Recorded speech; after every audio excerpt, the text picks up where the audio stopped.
What would you say the biggest frustration is with capital gains tax as it pertains to exiting cryptocurrency that you found? And also talk about just timing, right? When markets go high, markets go low, people want to get out, but they don't want to get hammered with the tax, and maybe they hesitate.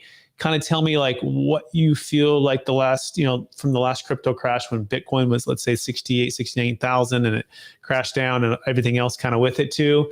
Give us kind of that overall feel of, when you go to exit and capital gains tax.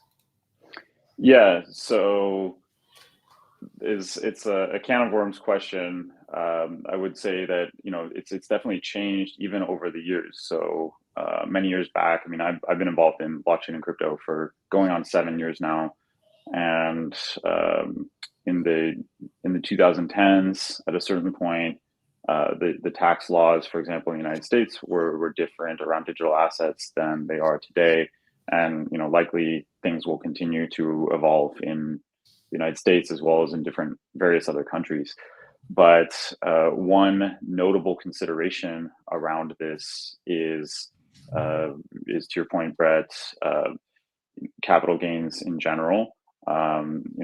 Short-term as well as long-term capital gains. So this really depends country to country. And by the way, it's not tax advice. Do your own research. Consult with with your tax professional about your own situation. But for example, in some countries, there is significantly higher short-term capital gains tax on these assets versus long-term capital gains tax. Again, depends on the jurisdiction we're talking about. But in general, needing to evaluate the tax potential on a trade-by-trade basis is something that is significant to the digital asset space. That there's a lot of volatility in these assets, and when you are when you have volatility, you have opportunity, but you also have risk. But thinking through the tax implications, for example, in many jurisdictions, if you are going from US dollars into Bitcoin, and then from Bitcoin into another digital asset such as Ethereum, and then from Ethereum into another digital asset such as Litecoin, at each of those points, there's a moment that needs to be evaluated in terms of the potential from a tax perspective.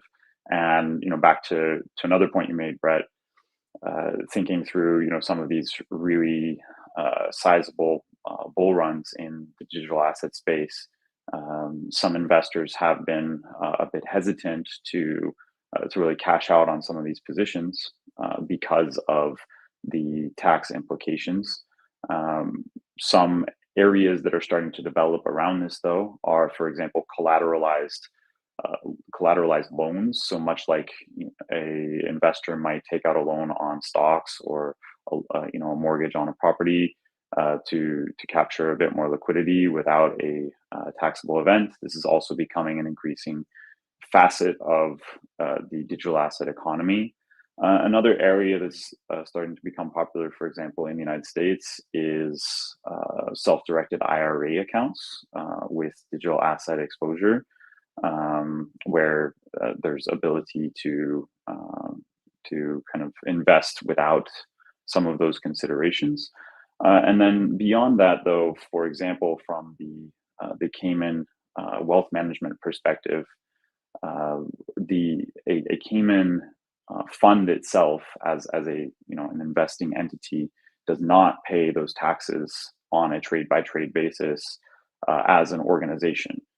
Certainly, and of course, a investor from any jurisdiction that's investing into a Cayman vehicle has a duty and responsibility to pay their fair share of taxes to their governing tax body, be that in the United States or in Hong Kong or Australia or what have you. But to that point about capital gains for the institution, one thing that is helpful about that Cayman structure is that it can separate out the tax consideration for the overall investing institution can separate that out from the question of what is going to be the best investing decision for the group itself. And so that can reduce a significant amount of the kind of the let's say friction in the decisioning at a group investment level.